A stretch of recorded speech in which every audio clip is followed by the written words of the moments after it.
സുഹൃത്തുക്കളെ, ഒരു സത്യചോദ്യമുണ്ട്. നിങ്ങൾ ഒരിക്കലെങ്കിലും ശ്രദ്ധിച്ചിട്ടുണ്ടോ? ഒരു നിരീശ്വരവാദി ഒരു ക്രിസ്ത്യാനിയെയും ഒരു മുസ്ലിമിനെയും തുറന്ന വേദിയിൽ തുറന്ന മനസ്സോടെ ചോദ്യം ചെയ്യാൻ ധൈര്യപ്പെടും. അവർ ചോദ്യം ചെയ്യും, മറുപടി ആവശ്യപ്പെടും, പലപ്പോഴും വിജയിക്കുകയും ചെയ്യും. പക്ഷേ ഒരിക്കൽ പോലും ഒരു ശുദ്ധമായ സനാതനിയെ ഡിബേറ്റിലേക്ക് വിളിക്കാൻ ധൈര്യമുണ്ടോ? പലപ്പോഴും ഇല്ല. കാരണം ഇവിടെ അവർ ഭയപ്പെടുന്നത് ഒരു മതവിശ്വാസിയല്ല. അവർ ഭയപ്പെടുന്നത് ഒരു സംസ്കാരത്തെയും ഒരു സിവിലൈസേഷനെയും ആയിരക്കണക്കിന് വർഷത്തെ വിജ്ഞാന സമ്പ്രദായത്തെയുമാണ്. അത് ഒരു ബൗദ്ധിക ഭയമാണ്. ആശയത്തെ തോൽപ്പിക്കാനാവാത്ത ഭയം. ഒന്നാമത്, സനാതനം ഒരു മതമല്ല. അബ്രാഹാമിക് മതങ്ങൾ പോലെ സനാതനത്തിന് ഒരു സ്ഥാപകനില്ല, ഒരു ഏക പുസ്തകമില്ല, ഒരു ഫിക്സ്ഡ് നിയമഗ്രന്ഥമില്ല. സനാതനം ഒരു ജീവിതശൈലിയാണ്, ധാർമ്മിക ആചാരവ്യവസ്ഥയാണ്, തത്വചിന്തയുടെ തുറന്ന സർവകലാശാലയാണ്. ഒരു ക്രിസ്ത്യാനിയെയും മുസ്ലിമിനെയും ചാലഞ്ച് ചെയ്യുമ്പോൾ നിരീശ്വരവാദിക്ക് ഒരു ഫിക്സ്ഡ് ടാർഗറ്റ് കിട്ടും: ബൈബിൾ, ഖുർആൻ, പ്രവാചകൻ.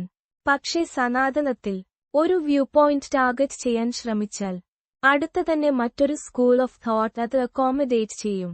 ഡിസ്പ്രൂവ് ചെയ്യാൻ സെൻട്രൽ കോ ഒന്നുമില്ല, കാരണം കോർ ഇസ് ഡൈവേഴ്സിറ്റി ഇറ്റ്സെൽഫ്. ഇതാണ് ആദ്യത്തെ ഭയം. കാരണം ഇവിടെ തകർക്കാനുള്ള ഏക മതഭിത്തി ഒന്നുമില്ല.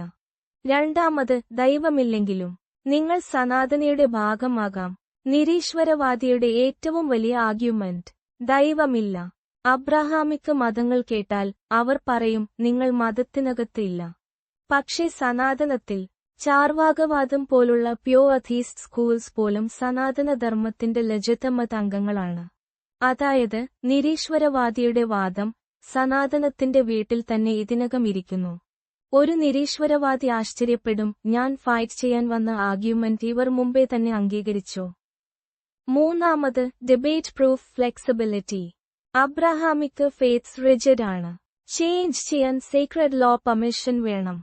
പക്ഷേ സനാതനം അദ്വൈതം, ദ്വൈതം, വിശിഷ്ടാദ്വൈതം, ശൈവം, ശാക്തം, വൈഷ്ണവം, സ്മാർത്തം എല്ലാം ഒരേ കുടക്കീഴിൽ. നിങ്ങളുടെ പോയിന്റ് റിജക്റ്റ് ചെയ്യേണ്ട ആവശ്യമില്ല, അത് അക്കോമഡേറ്റ് ചെയ്യും. സനാതനം പറയുന്നത് സത്യം ഒരേ മുഖം മാത്രമല്ല, അനന്തമുഖങ്ങളുണ്ട്.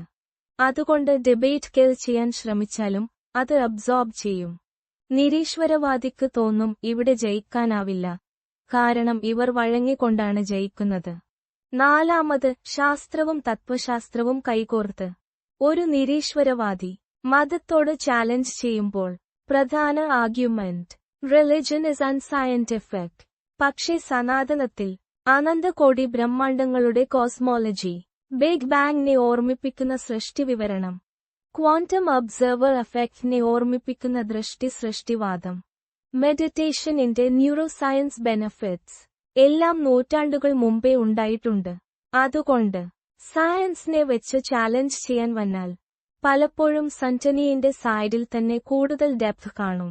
നിരീശ്വരവാദിക്ക് തോന്നും ഇവർക്ക് മുന്നിൽ സയൻസ് കാർഡ് കളിക്കാൻ തന്നെ ഡേഞ്ചറസ് ആണ്.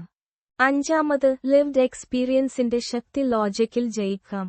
പക്ഷേ ജീവിതത്തിൽ ഒരു സന്റനി ധ്യാനം, യോഗ, ധാർമ്മിക ജീവിതം വഴി മനഃശാന്തിയും ആത്മസ്വാതന്ത്ര്യവും നേടുന്നു. ഇത് പ്യോ എക്സ്പീരിയൻസ് ആണ്. അത് ഡിസ്പ്രൂവ് ചെയ്യാൻ സയന്റിഫിക് ഡേറ്റ മാത്രം പോര, കാരണം അനുഭവിച്ച സത്യം പ്രൂവ് ചെയ്യേണ്ട ആവശ്യമില്ല. നിരീശ്വരവാദിക്ക് മനസ്സിലാകും ഇവരുടെ ആർഗ്യുമെന്റ് ലൈഫിൽ തന്നെ ജീവിക്കുന്നു. ആറാമത്, ടാർഗറ്റ് ചെയ്യാൻ കഴിയാത്ത സിസ്റ്റം. അബ്രാഹാമിക് ഫെയ്ത്ത്കൾക്ക് ഹിസ്റ്ററിയിൽ പൊളിറ്റിക്കൽ ഓപ്രഷൻ, ഫോഴ്സ്ഡ് കൺവേർഷൻ തുടങ്ങിയ കുറ്റങ്ങൾ ചുമത്താം.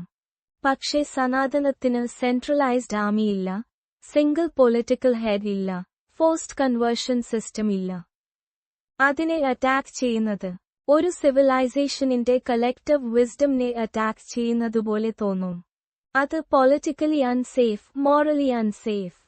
ഏഴാമത്, സൈലന്റ് റിയലൈസേഷൻ. ബൈബിൾ ചാലഞ്ച് ചെയ്താൽ ക്രിസ്ത്യൻ ഡിഫെൻസീവ് മോഡിൽ പോകും. ഖുറാൻ ചാലഞ്ച് ചെയ്താൽ മുസ്ലിം ഡിഫെൻസീവ് മോഡിൽ പോകും. പക്ഷേ സന്റനി പറയും അത് വാലിഡ് വ്യൂ പോയിന്റ് ആകാം. നിരീശ്വരവാദി തിരിച്ചറിയും ഇവരെ തോൽപ്പിക്കാൻ ശ്രമിക്കുന്നത് അവസാനമില്ലാത്ത സമുദ്രത്തെ കല്ലുകൊണ്ട് അടിക്കുന്നതുപോലെയാണ്. എട്ടാമത്, ചരിത്രത്തിന്റെ ഭാരം. സനാതനം സിംപ്ലി ഫെയ്ത്ത് അല്ല. അത് 5000 വർഷത്തിൽ കൂടുതൽ പഴക്കമുള്ള കണ്ടിന്യൂസ് സിവിലൈസേഷനാണ്. അത് ലിറ്ററേച്ചറിലും ആർട്ടിലും ആർക്കിടെക്ചറിലും സയൻസിലും ഗവേണൻസിലും ഫുട്പ്രിന്റ്സ് വെച്ചിട്ടുണ്ട്. നിരീശ്വരവാദി മനസ്സിലാക്കും, ഇവിടെ ആർഗ്യുമെന്റിനെ അറ്റാക്ക് ചെയ്യുന്നത് മാത്രം പോരാ, മുഴുവൻ ചരിത്രത്തെ അറ്റാക്ക് ചെയ്യേണ്ടി വരും. അത് ഇന്റലക്ച്വൽ സൂസൈഡ് പോലെ തോന്നും. ഒമ്പതാമത്, സ്പിരിച്വൽ ഓപ്പൺനെസ്. സനാതനത്തിൽ മോക്ഷം മാത്രമല്ല, അർത്ഥ, കാമ, ധർമ്മ എല്ലാം മനുഷ്യജീവിതത്തിന്റെ ലെജിറ്റിമേറ്റ് ലക്ഷ്യങ്ങളാണ്. ഇത് നാരോ മോറൽ പോലീസിംഗ് ഇല്ലാത്ത, സ്വാതന്ത്ര്യത്തിന് വില കൊടുക്കുന്ന സിസ്റ്റമാണ്. നിരീശ്വരവാദിക്ക് മനസ്സിലാകും, ഇവിടെ പേഴ്സണൽ ഫ്രീഡം ആർഗ്യുമെന്റ് പോലും ചാലഞ്ച് ആകില്ല. അവസാനമായി, സനാതനം ഒരു മതം മാത്രമല്ല, അത് ഒരു സിവിലൈസേഷൻ, ഒരു ഓപ്പൺ സോഴ്സ് ലൈഫ് സ്റ്റൈൽ, ഒരു ടൈംലെസ് യൂണിവേഴ്സിറ്റിയാണ്. അവിടെ ദൈവവിശ്വാസിക്കും ദൈവനിഷേധിക്കും അജ്ഞാനിക്കും ആഗ്നോസ്റ്റിക് തിങ്കർക്കും സീറ്റുണ്ട്. അതുകൊണ്ടാണ് ദൈവവിശ്വാസികളെക്കാൾ ഒരു നിരീശ്വരവാദിക്ക് സനാതനിയെ നേരിടുമ്പോൾ കൂടുതൽ ഭയം തോന്നുന്നത്. കാരണം സനാതനനെ തോൽപ്പിക്കാൻ ശ്രമിക്കുന്നത് സത്യത്തിന്റെ അനന്തരൂപങ്ങളെ തകർക്കാൻ ശ്രമിക്കുന്നതുപോലെയാണ്.